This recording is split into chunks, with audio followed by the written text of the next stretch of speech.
మంచిది. పేతురు రాసిన మొదటి పత్రిక, పేతురు గారు రాసిన మొదటి పత్రిక 3వ అధ్యాయము 13, 14, 15 వచనాలు చదివి సహాయం చేయండి. 13, 14, 15 వచనాలు. మీరు మంచి విషయములలో ఆసక్తి కలిగిన వారైతే మీకు హాని చేయవారు ఎవరో? మీరొకవేళ నీతి నిమిత్తము శ్రమపడినను మీరు ధన్యులే.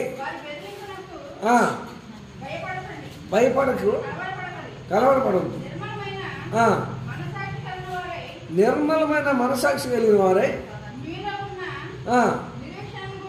నిరీక్షణ గురించి మిమ్మను ఏతోడు ప్రతివానికి సాత్వికంతోను సమాధానం చెప్పుటకు మీ హృదయములందు మీ హృదయం క్రీస్తును ప్రభుగా ప్రతిష్ఠించుడి. అప్పుడు మీరు దేని విషయమై దూషించబడదురు దాని విషయమై అభినంద వేయవారు. చాలు, చిన్న ప్రార్థన చేసుకుందాం. పరిశుద్ధుల వందనాలయ్యా, మీకే స్తుతి చెల్లిస్తున్నాను. సహాయం చేయండి. కొద్ది నిమిషాలు మీ బిడ్డలతో మాట్లాడుతున్నాను తండ్రి. నేను మాట్లాడితే వ్యర్థము, మీరే మీ బిడ్డలతో మాట్లాడండి ఆయన. ఏ మాటలు అవసరమో అట్లా పలికించండి.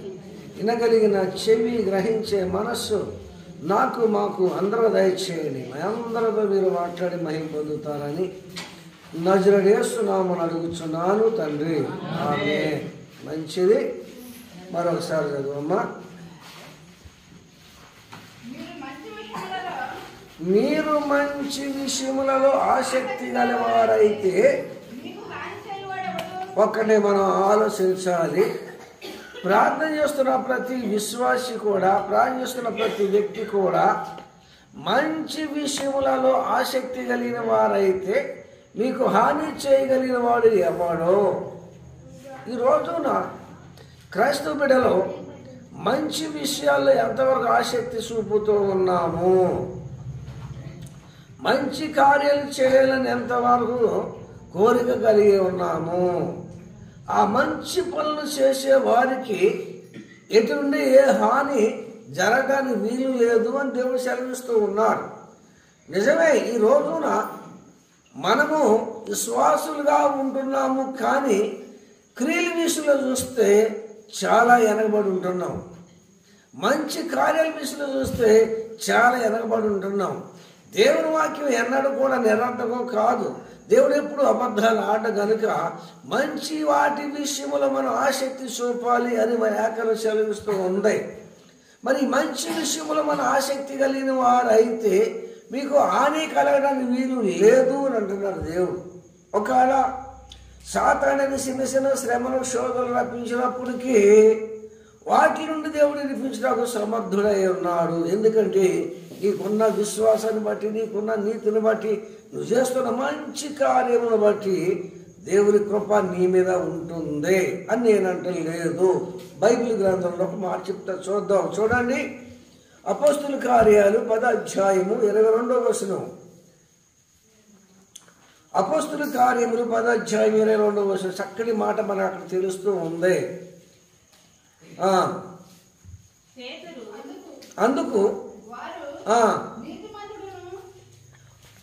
అందుకు వారు నీతిమంతుడును దేవునికి భయపడేవాడును యూదాజనులందరితో ఏం పేరు ఒకళ్ళ ఇద్దరా యూదాజనులందరి చేత మంచి పేరు సంపాదించుకున్న కొర్నేలి ఆయన. ఎవరు? కొర్నేలి క్రైస్తవుడు కాదు. కొర్నేలి అన్యుడు. అన్యుల కుటుంబంలో మార్చబడిన వాడు, అన్యుల కుటుంబంలో నుండి వచ్చి రక్షణ పొందినవాడు, దేవుని అంత భయభక్తులతో బతికినవాడు, ప్రజలకు బహుధర్మకార్యాలు చేసేవాడు, తన కుటుంబం సైతం ప్రార్థించేవాడు. అలాంటి భక్తి పరం నుండి బైబిల్ చక్కని సాక్ష్యం ఇస్తూ ఉన్నది. అతడు దేవునికి భయపడేవాడు. ఏమన్నాడు? అతడు దేవుని భయపడేవాడును. ఏమా, అతడు దేవుడు భయపడేవాడు అంటే దేవుడు భయం లేకుండా బ్రతికేవాడు చాలా మంది ఉన్నారు ఈ రోజున. మన సంఘంలో కూడా ఉన్నారు. భయం ఏంటంటే చెప్పే మీరు భయం అంటే ఏంటి? భయం అంటే ఏంటని చెప్పాను. దేవుడు ఏం చెప్తున్నాడో అది చేయటమే భయము. ఈ భయం లేని భ్రష్టులు చాలా మంది ఉన్నారు. ఏం లేక భయం లేక భ్రష్టులే బ్రతికేవారు చాలా మంది ఉన్నారు. సమాజంలో కానీ సంఘంలో కానీ దేవుడు భయం లేకుండా ఇష్టానుసారంగా విడికి తిరిగేవారు మన కళ్ళతో ఎంతో మందిని చూస్తూ ఉన్నాం. ఏంటో బాబు ఇది నీకు తగ్గుదంటే నువ్వు నాకు చెప్పేది అంటే నాకు తెలిసిపో అంటారు. ఏమంటారు? ఇది తప్ప అంటే నువ్వు నాకు చెప్పొచ్చేవారు అంటారు. కానీ ఎవరికి దేవుని భయం ఉంటుందో, ఎవరు దేవుడు భయపడుతున్నారో, ఎవరు దేవుని మాట వింటున్నారు, ఎవరు దేవుని చిత్తాన్ని నెరవేరుస్తూ ఉన్నారు, ఎవరు దేవుని యొక్క దృష్టిలో నీతిమంతులుగా ఎంచబడుతున్నారు, వారే మంచి కార్యములు చేయవారని బైబిల్ సెలవిస్తుంది.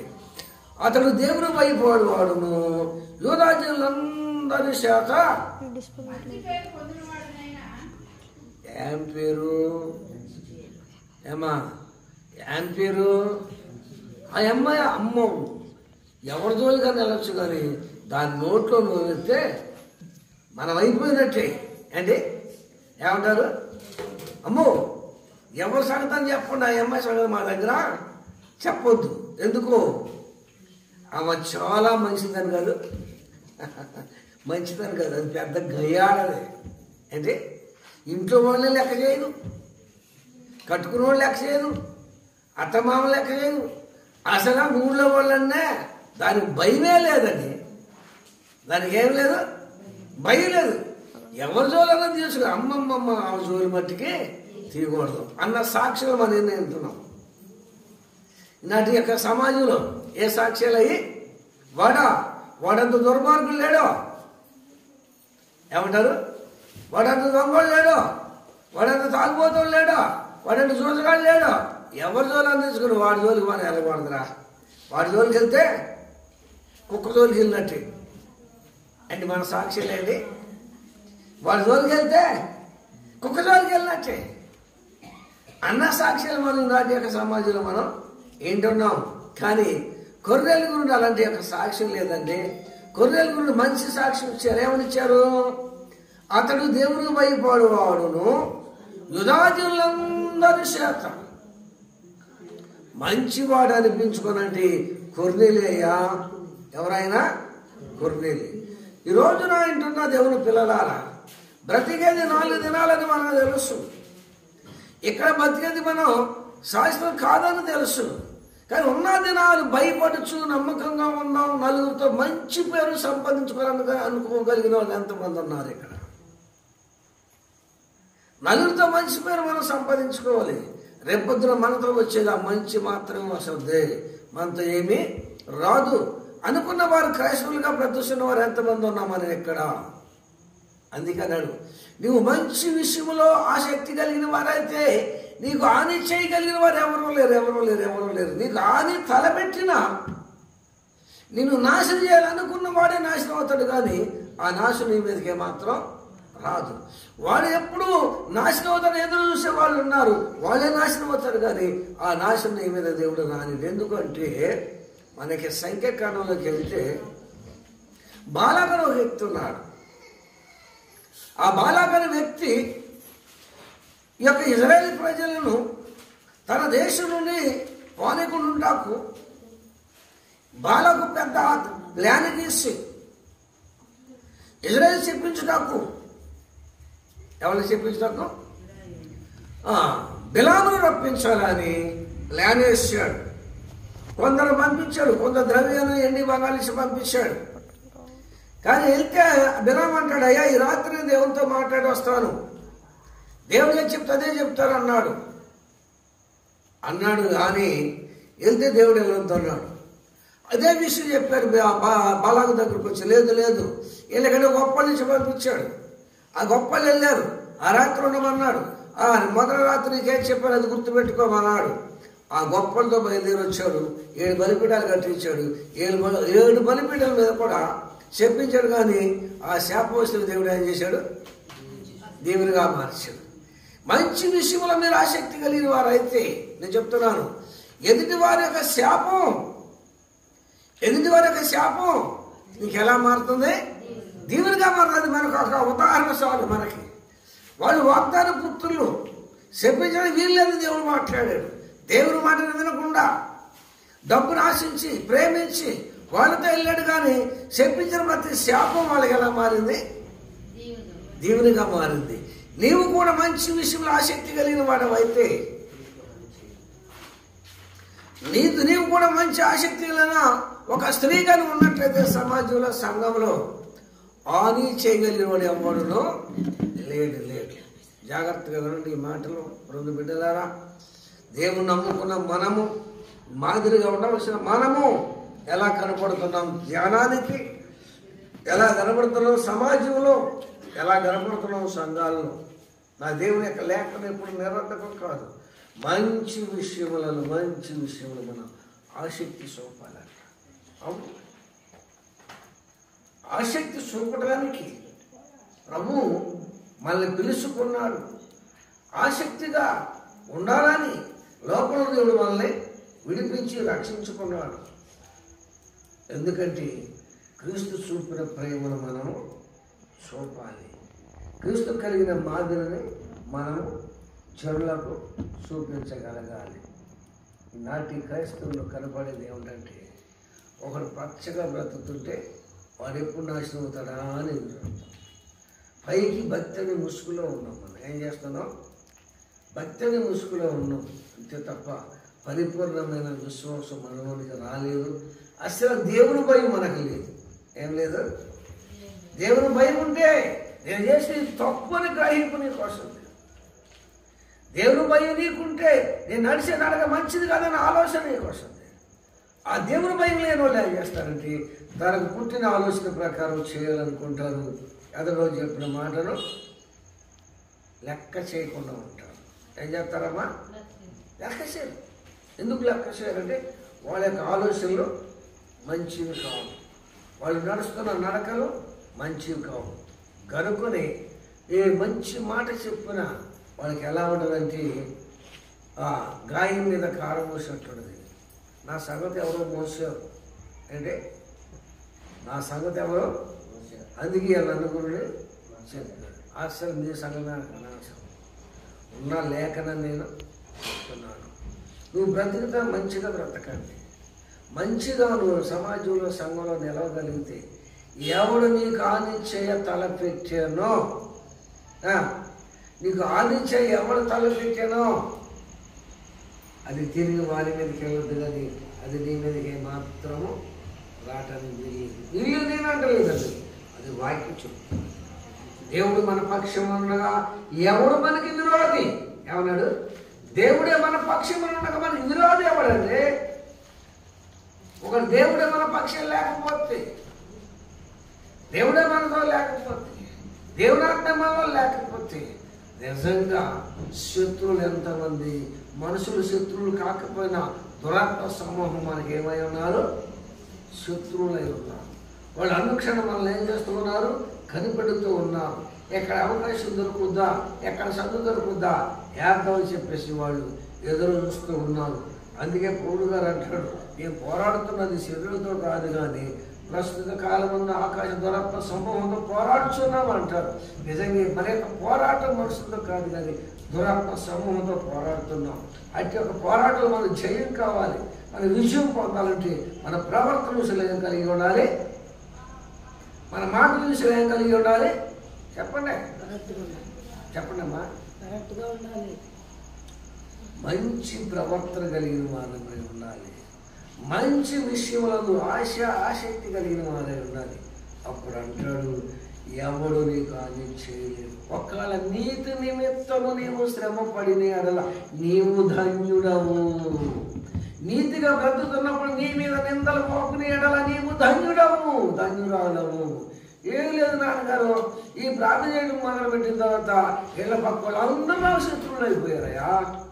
అంటే ఇది వరకు నేనంటే గడగడలాడేవాడు, నేనంటే లెక్క లేకుండా నన్ను గడగడలాడేస్తున్నాను అంటారు. ఏంటి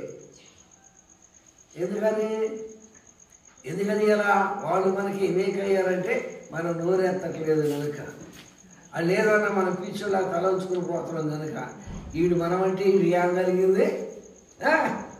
భయం.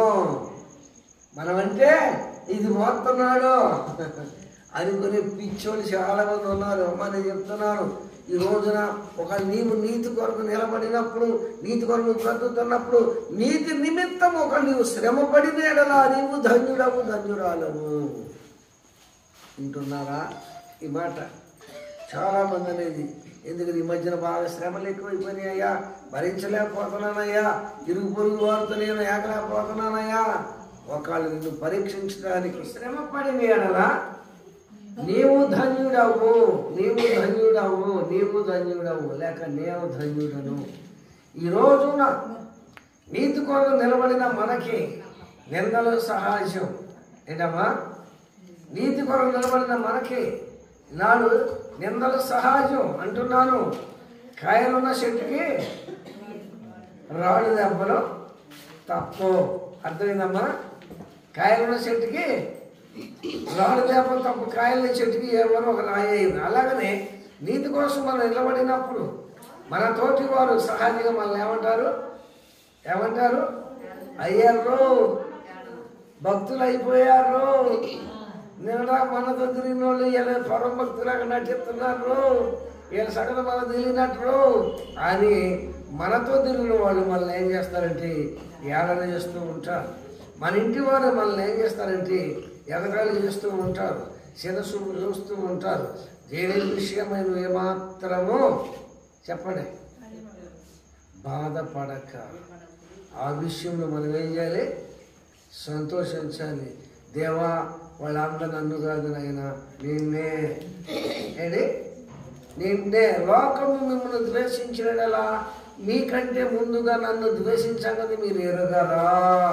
వాళ్ళు అంటున్నది ఈ రోజున మనల్ని అనుకుంటున్నారు, కానీ మనల్ని కాదు వాళ్ళు అనేది. ఎవరు అంటున్నారు?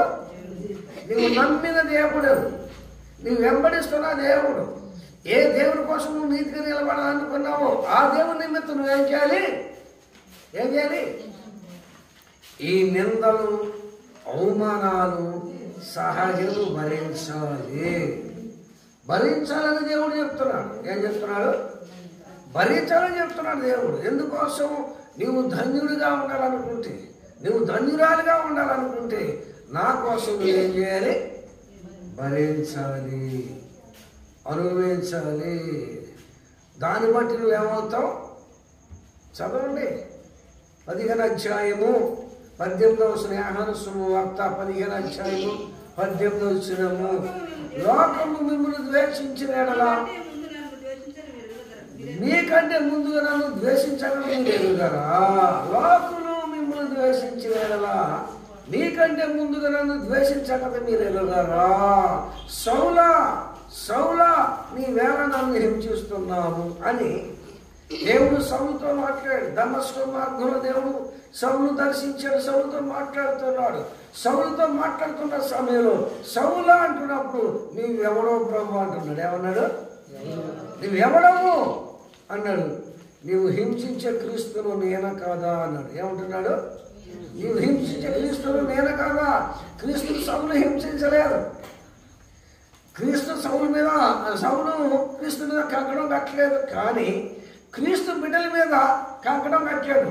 వాళ్ళు హతమార్చాలి, ఆ యొక్క క్రైస్తవ భూలోకంలో చేయాలనుకున్నాడు. కానీ దేవుడు స్వయంగా సౌలు ప్రత్యక్షమై మాట్లాడుతూ ఉన్నాడు. సౌలా నీ వేళ నన్ను హింసించుతున్నాను. సౌలు యేసు ప్రభువుని ఎక్కడ హింసించినట్లు బైబిల్లో రాయబడలేదు, కానీ తన బిడ్డల్ని హింసించాడు. ఏం చేశాడు?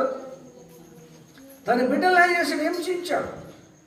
ఆ హింసను చూసిన దేవుడు ఏం చేశాడంటే సౌలు ప్రత్యక్షమై సౌలుతో మాట్లాడి సౌలుకున్న కళ్ళ నుండి పొరలాంటివి రాలిపోగా సాధువైన పౌలుగా మార్చబడ్డాడు. ఇలా అంటున్నవాడు వెనక ముందుగా ఎక్కడికి వస్తారు చెప్పలేదమ్మా. మన సంఘంలో ఉన్న వాళ్ళ నోటికి కనీసం ఒక 20 మంది నన్ను తిట్టినోళ్ళే ఏం చేశారు? నన్ను తిట్టినోళ్ళే. దేవుడు ఏం చేశాడు? ఏం చేశాడమ్మా? శ్రమ పంపించి, శోధన పంపించి, ఎక్కడికి వెళ్తే తగ్గుతుంటే నాన్నగారి దగ్గరికి వెళ్తే తగ్గుతుంది. ఎక్కడికి వెళ్తే తగ్గుతుంది? నాన్నగారు. అడ్రస్ కేర్ ఆఫ్ అడ్రస్ ఏదంటే నాన్నగారి ప్రార్థన. ఎవరు చేశారు ఆ కార్యం? ఎవరు చేశారు ఆ కార్యం? ఆలోచన ఎవరు పుట్టించారు వాళ్ళకి? చెప్పండి. ఆలోచన ఎందుకు వచ్చింది? ఒకనప్పుడు ఆ నాన్నగారు మంచోడు కాదు అని, ఆ నాన్నగారు వచ్చి సమాజాన్ని బాగు చేశాడు, సంఘాలు చేయాలకొట్టాడని మా చర్చలు మూతపడి తింటున్నాడు ఈ బ్యాచ్. ఏంటి ఇవాళ దేవుడు ఏం చేశాడు? వాళ్ళ మార్చడానికి వాళ్ళ కుటుంబంలో చిన్న స్థానం చేశాడు, పంపించాడు, అనుమతించాడు. ఆ శ్రమ ద్వారా ఎక్కడికి వచ్చారు? ఎక్కడికి వచ్చారు? మందిరాన్ని నడిపించాడు దేవుడు. జాగ్రత్తగా నీ మాట. ఇవాళ నిన్ననేవాడిని, నిన్ను దోషించేవాడిని, నిన్ను అవమానపరిచేవాడిని, నిన్ను గేలి చేసేవాడిని, నిన్ను ఎగతాళి చేసేవాడిని వెనక ముందు దేవుడు ఏం చేస్తాడు? చెప్పలేదమ్మా, మార్చుకుంటాడు. కానీ వాళ్ళు మార్చుకునేటట్టు మనం ఏముండాలి? రా, నీ దమ్ము నా దమ్ము తేల్చుకుందాం. నీ శాంతి కదా ఎలా ఉండరా? నీ కళకి ఎలా కాపాడుతున్నారా? రా రానివా సాయంత్రం నా మొగుడు రాని నీ సంగతి తెలిసేస్తా. నేను 10 కిలో వచ్చి రాగానే శిలాన్ని ఎక్కించేస్తుంది. ఏంటమ్మా, పని చేసి వచ్చి ఏమంటున్నావే? కోపం బీపీతో ఉంటాడు కదా, ఆ బీపీతో ఏం చేస్తుంది? శిలాన్ని ఎక్కించేటప్పటికి వెళ్ళిపోతాడు. ఎందుకన్నా చెప్పేసి వాళ్ళు ఆ ఇంటి మీదకి వెళ్ళి గొడవలు పడుతూ ఉంటారు. మరి ఇలా గొడవ పడటం వలన దేవునికి ఏమన్నా మహిమ ఉన్నదా? ఏమ్మా, అందుకన్నాడు ఒకళ్ళ నీతి నిమిత్తము నీవు శోధించబడుతున్నావా, శ్రమల పాలవుతున్నావా, నీవు ధన్యుడవే. ఏమన్నాడమ్మా? నీవు ధన్యుడవే. ఇది బాధపడలేకపోతున్నావు కాదు కదా.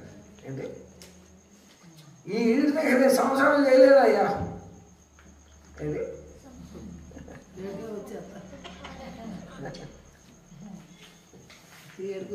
ఏంటి నిజమే. ఈ విశ్వాసం కలిగి పరీక్ష ఓర్పు పుట్టించాలని ఎదిగి నారాయణ శ్రమంలో పడినప్పుడు అది మహానందం అని ఎంచుకోండి. మీ విశ్వాసం కలిగి పరీక్ష ఓర్పు పుట్టించాలని ఎదిగి మీరు శ్రమంలో పడినప్పుడు అది మహానందం అని ఎంచుకోండి. బైబిల్ చెప్తుంటే వీటి వాక్యాలు మరిచిపోయి తనకు వచ్చిన కోపాన్ని అలుసుకోలేక ఆపట్లేక ఉన్న కాస్త ఏం చేస్తారు? పాడు చేసుకుని లాస్ట్కి వచ్చినప్పటికి కుక్కలు చింపిస్తున్నదిలా తయారు. జాగ్రత్తగా ఉండండి. ఎలాంటి మాట, నువ్వు మంచి విషయంలో ఆసక్తి కలిగిన వాడు అయితే నీకు హాని చేయవాడు ఒక్కడు లేడు. రెండోది అంటాడు ఒకళ్ళ నీతి నిమిత్తము నీవు, అమ్మా వింటున్నారా? నీతి నిమిత్తం నువ్వు ఒకళ్ళు నిలబడినప్పుడు మనుషులు పెట్టే నిందలకు భయపడద్దు, కలత చెందదు, దిగులు పడదు. ఆ నిందల అవమానాలు రావటం వలన నువ్వు ఓర్చుకోవడం వలన అది నాకు మహిమ, నాకు ఘనత అని దేవుడు చెప్తున్నాడు. ఇంట్లో దేవుని పిల్లలారా, నాటి నుండైనా సరే కొన్ని మంచి కార్యాలు చేయడానికి ఏం చేద్దాం? ఆసక్తి చూపుదాం. నలుగురిలోకి వెళ్ళినప్పుడు మాదిరిగా ఉందాం. కొడతారు చెడిన వాటికి కూడా మరిలోకు రెక్కలు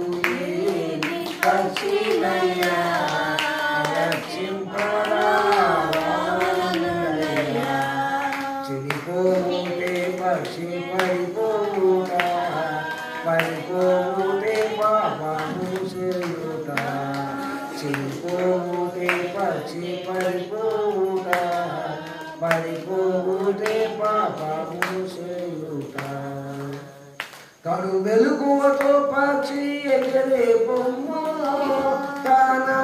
పురము నావాలే పొమ్ము, పడిపోతే బాహు భయంకరం, చెడిన వాటికి కూడా మరి పడిపోతే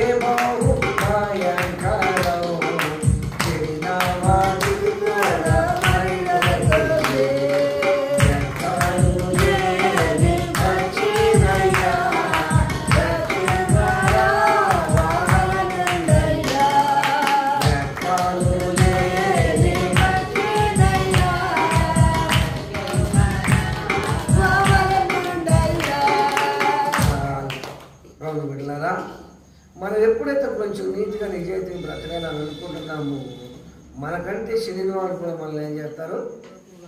సులకనగా మాట్లాడతారు. మనకంటే వరస్ట్ బ్రతుకులో ఉన్నవారు కూడా ఏం చేస్తారు? చిన్న చూపు చూస్తూ ఉంటారు. ఆయనను పర్వాలేదు కానీ దేవుని దృష్టిలో నీతిమంతులు ఎంచబడ్డకు, దేవుని చేత ధన్యులు అనిపించుకోవడకు ఎలాంటి అవమానాలు వచ్చినా, ఎలాంటి నిందలు వచ్చినా, ఎలాంటి కష్టాలు వచ్చినా వీటిలన్నిటిలో దేవుడు నాకు సహాయకుడై ఉన్నాడని చెప్పి ఒక ధైర్యముతో ఉండాలి. అలాగా నీవు జీవించగలిగినప్పుడు దేవుని ఆత్మ నిన్ను సంధిస్తుంది, నిన్ను బలపరుస్తుంది, నిన్ను సమాజంలో సంఘంలో మంచి మనిషిగా మార్చగలుగుద్ది.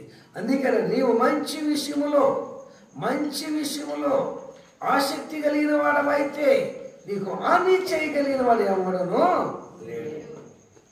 ప్రభు మన పక్షంలో ఉండదు, మన విరోధి ఎవడో. ఆ మాట ఎక్కడ చదువుదాం? ముగింపులోకి వచ్చేసాను. ప్రభు మన పక్షాన ఉన్నది, మన విరోధి అయిన వాడు ఎవడో. ఒకళ్ళంటే నన్ను అనవచ్చు, ఎక్కడ షార్ట్ మోడల్ అంటారని డైరెక్ట్ నా దగ్గర చుక్కలు అంటారు. అర్థమైందమ్మా? షార్ట్ మోడల్ వాకొచ్చాను డైరెక్ట్ నా దగ్గర అడిగే దమ్ము ఎవరికి లేదు. చెప్తాను అక్కడ నేను చదవండి, చూడండి. అక్కడ అంటాడు రోమాపత్రిక 8:31. ఏముందు? దేవుడే నా పక్షములు ఉండగా నాకు ఈరోజు ఎవడో? దేవుడు మనతో ఉండగా, దేవుడు మన పక్షములు ఉండగా మనకి ఈరోజులు ఎవరు? ఒకరి ప్రవర్తన ప్రీతికరమైతే శత్రులు సహితము మిత్రులుగా మారుస్తాను దేవుడు అంటున్నాడు. ఈరోజు ఈ మాటలను బట్టి నీ విశ్వాసము నిలకడగా ఉండాలని, విశ్వాసమును స్థిరపడాలని, వస్తున్న నిందలు బట్టి, అంటున్న మాటలను బట్టి, లేకపోతే కలుగుతున్న అవమానాలు బట్టి ఏమాత్రం నువ్వు కృంగిపోక, ప్రభు నన్ను కాదు నాయన నిన్ను అంటున్నారు, నన్ను మార్చినట్టు వాళ్ళకు నువ్వేం చేయి, మార్చండి ప్రభు అని ప్రార్థన చేస్తే నీ ప్రార్థన శక్తి అతను ఏం చేస్తుంది? మార్పు తీసుకొస్తుంది. ఏం చేస్తుందమ్మా? మార్పు తీసుకొస్తుంది. ఒక వాస్తవ సంఘటన చెప్పి ఆపేస్తాను. మీకు తెలుసు, మళ్ళా గుర్తు చేస్తున్న సందర్భాన్ని బట్టి దైవ స్వరూపే దగ్గరికి ఒక ఫ్యామిలీ వెళ్ళారు. భార్య భయంకర జబ్బు. ఇద్దరు ప్రార్థనలో కూర్చున్నా. ఒక వారం అయిన తర్వాత భక్తానంట, ఏమంటే పాస్టర్ గారండి మాకు రెక్కాడితే డొక్కాడే పొజిషను, మా ఆవిడ ఎన్నాలని ఉంటుంది ఇక్కడ, కానీ నేను పని చేసి డబ్బులు పంపిస్తాను, మా ఆవిడ బాగుపడిన తర్వాత పంపించని చెప్పేసి అలా ఉండి పాస్టర్ దగ్గర వదిలేసి వెళ్ళిపోయారు. మరి దేవుని కృపను బట్టి ప్రార్థనలో ఉన్న తర్వాత 1 నెలకు 2 నెలలకు దేవుడు దర్శించాడు, పరిపూర్ణ ఆరోగ్యం ఇచ్చాడు. ఈ భయంకర జబ్బులను వచ్చినామా ఇంటికి వెళ్ళింది. దేవుడు బాగు చేసిన తర్వాత ఏ మనసులో చిన్న కష్టం వచ్చినా భర్త కాలేని వాడు క్షమాపణ అడుగుతుంది. అయ్యా మరి నాకు ఈ బాధ నన్ను క్షమించడం అడుగుతుంది. ఇలా అడుగుతున్న సమయంలో ఇది నన్ను ఏం చేయలేదు అనుకున్నాడు. ఏమనుకున్నాడు? ఇప్పుడు భార్యను ఎలా చూస్తున్నాడు? సులకనగా చూస్తున్నాడు, తేలిగ్గా చూస్తున్నాడు. దీనివల్ల కాదనుకున్నాడు. ఒక 12 గంటలప్పుడు బయలుదేరి చెట్టు వేసుకుని ఉన్నాడట. ఏమమ్మా నేను మోపు దగ్గరికి వెళ్ళాలి, 50 రూపాయలు ఇవ్వని అడిగాడంట. డైరెక్ట్ అయిపోయింది. ఎక్కడికి వెళ్ళాలి? నీకే రోజు వచ్చిందా? నీకేం బాగుందా? నీ సంవత్సరాలు ఏంట్రా? నీ పిల్లలు ఏంట్రా? జల్లలు ఏంట్రా? నీకు బతకగా రోజులు లేవారా? చచ్చేదాన్ని దేవుడు అని బతికిచ్చేవారా? మరి అదే కదా మనం అనుకునేది. ఏమ్మా చెప్పండి. నేను చదివినాము కదా, డైరెక్ట్గా భార్య మాట్లాడితే భార్య ఏమంటదిగా తనలో ఉన్న ఆవేదన మొత్తం ఒక్క మాట మాట్లాడేదంట. ఆ డబ్బులు 50 రూపాయలు ఇచ్చేస్తే అది జేబులు పెట్టుకుని వెళ్ళిపోతానంట. అలా తలుపు ముందరగానే తలుపు దగ్గరికి సాపేసిందని, ప్రభా చనిపోయి నన్ను బ్రతికించుకున్నావు. ఏనండి మాట, చనిపోయి నన్ను బ్రతికించుకున్నావు. నా భర్త ఇలా తిరగడం నా పాప తెలుసు. ఇది ప్రార్థన. అంటే నా భర్త ఇలా తిరగడం నా పాప చెప్పని ప్రార్థన చేస్తుండగా మరి ఆ ఇంటికి ఆయనకి ఎంత దూరం తెలియదు, కానీ కొంత దూరం లేదంటే ముందుకు అడుగు పోరాట్లే. మనసు ఏం చేసి దేవుడు త్రిప్పేశాడు. అడుగు పక్క వెనక తిరిగి వస్తున్నాడు. వెళ్ళేటప్పుడు అంటే చెట్టు పిల్లలు ఆడుకుంటున్నారంట. పిల్లలు చూసి బాబాయ్ బాబాయ్ ఎక్కడికి వెళ్ళి ఎమ్మని తిరిగి అంటే ఎక్కడికి వెళ్దాం అనుకున్నారా, వెళ్దాం మనసు రాలేదు అని చెప్తున్నాడు. ఈ మాటలు ఎవరికైనా పని ప్రార్థన చేసానికి టక్ పడలేసింది, పక్కన పడేసి తలుపు తీసి చీపురు ముడుతూ ఉందంట. ఏమో ప్రార్థన చేసినట్టు కూడా అది తెలియకుండా గబగబ లోనికి వచ్చి ఏమమ్మా వెళ్దాం కానీ నా మనసు రావట్లేదు, ముందుకు అడుగు పడతలేదు, ప్రార్థన చేయన్నాడు. ఏమన్నాడు? ఏం చేయి అదే గనక నీదేదో చేయని మూడు చెప్పి ఏమి ఉంటాయి కదా ఇలా వాడి పదాలు. ఒక్క పదవన్న వాడినంటే దేవుడు ఆ కార్యం చేసాడు కాదు. సరే చేస్తానయ్యా, నువ్వు కూడా నాతో పాటు మోకరించి ప్రార్థన చేస్తాను అడిగిందంట. చేస్తానంట. ఆమెకు సార్పేసుకుంది, ఈమెకు సార్పేసుకుంది. అబద్ధం వాడని క్షమించు, పలానా దొంగతనం చేసి క్షమించు, పలానా కూతురాడని క్షమించు. ఎలాగో ఒక గంట ప్రార్థనలు నడిపించిందంట. దేవునాత్మ ఆదరించిన డొల్లడు ఒప్పుకోవడం మొదలు. ప్రభువా తప్పు చేశా, పలాంతో తప్పు చేశా, భూమితో తప్పు చేశా, ఇదని చెప్పి దాని ఉంటుందా డొల్లడు ఒప్పుకున్నాడంట. ఆత్మ ఆదరించేసింది. గంటన్నర ఒప్పుకున్నాక ఏముంది ఆ భూమి గారి దగ్గర ఏమైనా తీసుకున్నా వేసుకున్న సొక్క అది కుట్టించింది అంటాడు. వేసుకున్న సొక్క అది కుట్టించేదే అన్నానంట. ఎందుకంటే స్టోరీ చెప్పాడంటే ఆ వ్యక్తిని నాకు చూపించాడు. నేను పబ్లిక్ మీటింగ్కి వెళ్తే ఆయన పాస్టర్ గారు మీటింగ్ పెట్టాడు. ఆ మీటింగ్కి వెళ్తే సాయంత్రం వాళ్ళ ఇద్దరు కూర్చొని మాట్లాడితే ఆయన అలాగే వెళ్తున్నాడు. ఆయన చూపించి స్టోరీ చెప్పుకొచ్చాడు. ఇలా దేవుడు సేవ కూర్చున్నాడు వాళ్ళని అని అన్నాడు. దేవుని స్తోత్రం కలుగుగాక. ఆమె ఏం చేసింది? ఓర్చుకున్నది. ఓర్పు గొప్ప దోహం చేయకుండా ఏం చేసింది? భర్తను మార్చగలిగింది. అలాంటి అవమానాలు, అలాంటి నిందలు వచ్చినప్పుడు నువ్వేం చేయాలి? అయిపోయింది. నిన్నగా మొన్న ఆ మాలపల్లి గుడికి వెళ్ళి నేను భక్తురాలు అయిపోయింది. ఏమంటారు? నిన్నగా మొన్న మాలపల్లి గుడికి వెళ్ళి పరమ భక్తురాలు అయిపోయింది. దేవా నీకు వందనాలు. ఏంటి ఏమనాలి? దేవా నీకు వందనాలు. ఎవరు చెప్పాలి వందనాలు? దేవునికి చెప్పాలి. ఆ ఓర్పు సహనం ఉన్నప్పుడు నిజంగా నీకు హాని చేయగలిగిన ఎవడను లేడు. దేవుడి కొద్ది మాటలు దీవించును కాక ప్రార్థన చేద్దాం. ప్రార్థన.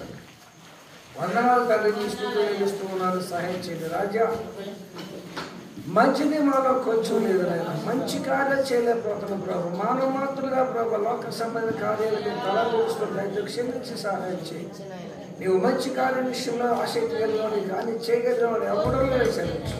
అటు మంచి కార్యం మా జీవితంలో జరిగించినట్టుగా సహాయం చేయమని, మాకు ఆనిచ్చేవారు కొరకు ప్రార్థించే ఓర్పు మాకు దయచేయమని, ఈ మాటలను మీరు మొదలసి దీవించి సహాయం చేయమని, ఇంటనే నీ బిడ్డకి శ్వాస కలగజేయమని యేసునామమున అడుగుతున్నాను తండ్రి. ఆమేన్. ఆమేన్. Like, share, comment, subscribe.